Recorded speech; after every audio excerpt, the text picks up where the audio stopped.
반갑습니다. 여러분들의 투자가 행복했으면 좋겠습니다. 캐시메이커 문서진입니다. 오늘 주식 현미경에서 다뤄볼 종목은 현대제철입니다. 오늘 현대제철 11% 급등을 했는데요. 이유는 다들 아시는 것처럼 포스코가 이번에 힘남로 피해를 받으면서 아무래도 이제 아변 과정에 문제가 생긴 거죠. 고로는 생각보다 좀 빨리 복구를 했는데 이 아변 과정이 아무리 침수 피해를 많이 받았다 하더라고요. 그러면서 이거는 아직까지 완전히 회복되는 데까지는, 완전히 가동되는 데까지는 시간이 꽤 걸릴 거다라는 거고, 그렇게 되면 열연이라든지 냉연 제품이 어떻게 될지 모르죠. 생산이 언제 될지 모르다 보니까 거기에 반사 이익을 현대제철 아니면 오늘 동국제강처럼 이런 애들이 많이 받지 않을까라는 기대감에 많이 올랐어요. 수급적인 부분을 보더라도 기관들이 많이 들어왔습니다. 오늘 보시면 여기 보시는 것처럼 수급적인 부분도 기관이 많이 들어왔고요. 그 다음에 거래량도 많이 실렸어요. 바닥에서 거래량이 깔리고 있었던 과정에서 갭으로 지금 거래량을 터뜨리면서 장대 양보. 요거는 주식 문선생님이 딱 좋아할 차트이긴 해요. 차트적으로 좀 이쁘고 수급적으로도 나쁘지 않습니다. 근데 이제 이 현대제철을 지금 과정에서 만약 들고 계신 분이라든지 아니면 이거 신규로 한번 진입해볼까라고 하시는 분들 중에 좀 걱정을 하시는 거는 이거 단기 이슈가 아닐까? 단기 이슈 아닐까라는 생각인 거죠. 근데 저는 그런 생각을 해요. 요번 이슈는 단기 이슈는 아닐 가능성이 높아요. 왜냐하면 지금 포스코 입장에서도 이 고루 가동은 되는데 결국에는 아변 과정이 없으면 열연 제품이나 냉연 제품 자체를 생산을 못 한단 말이에요. 그러면 이제 원래 같으면 이게 판을 이렇게 만들어야 되잖아. 아변 과정을 롤러에 넣어가지고 얇게 만들어서 요걸 가지고 성형을 해서 나중에 코일로 감잖아요. 요렇게 해가지고 제품을 생산을 해야 되는데 요 과정이 없는 거죠. 그러면 그냥 고로해서 이런 철괴라 해야 되나요? 하여튼 요걸 만들어야 되잖아.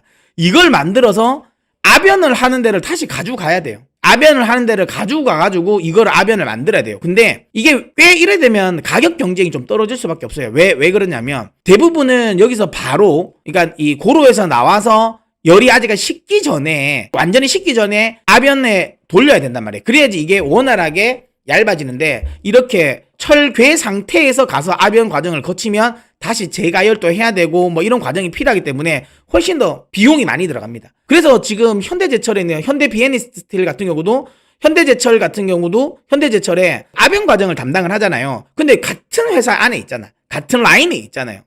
그런 것처럼 확실하게 이렇게 됐을 때는 아무래도 이 포스코의 철강 가격의 경쟁력이 좀 떨어질 수도 있어요. 근데 포스코 입장에서는 그게 중요한 게 아니잖아요. 어쨌든 철강이라는 게 단기 공급 계약도 있지만 장기 공급 계약도 있을 거 아니에요. 그런 걸 맞춰줘야 되기 때문에 그래서 그런 게 울며 겨자 맞기 식으로도 계속 이제 이게 나가겠죠. 그렇게 나올 수밖에 없고 그러면 그 기간 동안 현대제철이라든지 그 다음에 이 동국제강은 확실하게 반사 이익을 볼 가능성이 높습니다.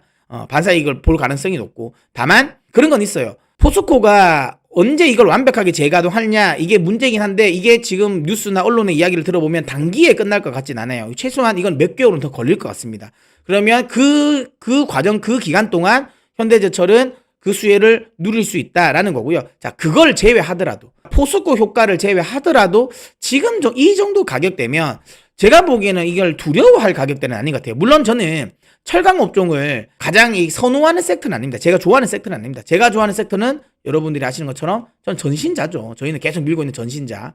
오늘 또 이 자자가 떴잖아요. 자동화. 전기차, 신재생, 자동화인데 오늘은 이 자동화, 로봇 관련 쪽이 오늘 또 흐름이 났죠. 태조 이방원이 2만 남겨두고 나머지는 좀 포트폴리오 교체가 진행된 것 같아요. 그래서 태조 이방원 쪽에서 좀 매물이 나왔는데 그 매물이 바이오랑 오늘은 이제 로봇 쪽으로 이렇게 들어왔는데 어쨌든 저는 그래서 제가 좋아하는 섹터는 전신자인데 근데 만약에 나는 가치 투자를 좋아한다. 그리고 나는 급등하는 것보다는 좀 안정적인 걸 좋아한다라고 하면 그러면 철강업 쪽도 저는 지금 가격대는 나쁘지 않을 것 같아요. 물론 철강업 쪽은 앞으로 우리가 글로벌 경기 둔화에 대한 우려감이 있는 상황이잖아요. 그런 상황에서 시클리컬 업종, 그 시클리컬 업종 내에서도 거의 화학주와 함께 최전방에 있는 업종이잖아요.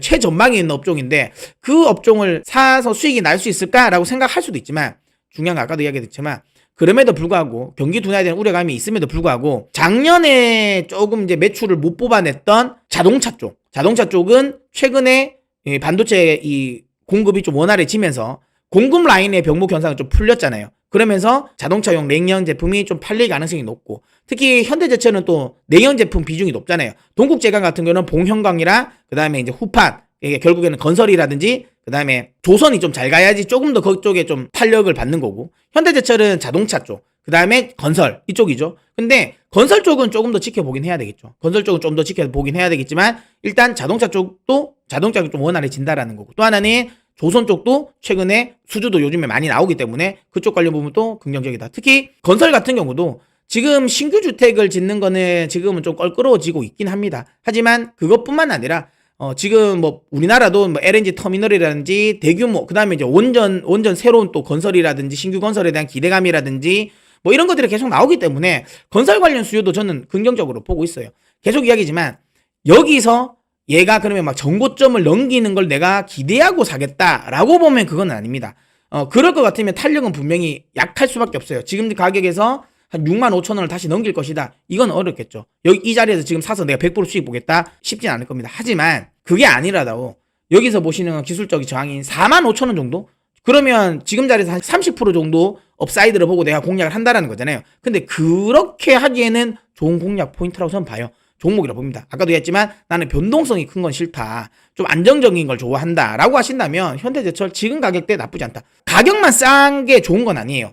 뭔가 이렇게 들어줄 수 있는 포인트가 필요한데 그 포인트를 포스코가 해준 것 같아요. 그러니까 싸다라는 건 아는데 상승을 땡길 만한 모멘텀은 없다라는 거. 근데 그 모멘텀을 포스코가 해줬고, 그 다음에 경기 둔화에 대한 우려감이 있음에도 불구하고 우리나라의 조선업, 그 다음에 자동차 산업에 대한 기대감이 있는 상황이니까 하반기로 갈 때 그러니까 매출이라든지 실적이 이렇게 크게 둔화될 것 같진 않아요. 그렇다면 시간이 지나면서 이 밸류가 좀 적정 밸류 가치로 분명히 시장에서는 릴레이팅을 할 겁니다. 그걸 기대한다면 제가 보기엔 4만 5천 원까지는 충분히 반등이 나올 수 있다라고 보고 있고요. 그러면 이 종목을 가지고 계신 분이라면 내가 매도를 할까 말까를 고민하는 건 4만 5천 원 구간에서 그 밑에서는 할 필요는 없다라고 보고요. 내가 만약에 신규 매수를 하겠다라고 하면 이야기 드린 것처럼 나는 근데 조금 빨리 움직이는 게 좋아라고 하면 이 종목은 아닙니다. 하지만 나는 좀 안정적인 걸 좋아해라고 한다면 지금 가격대에서 여기 3만 원이라는 이 저점은 쉽게 깨지진 않을 것 같습니다. 그렇다면 뭐 손절 라인 자체가 그렇게 깊지 않다라는 걸 감안한다면 충분히 신규 매수도 가능하다, 이렇게 이야기 드리도록 하겠습니다.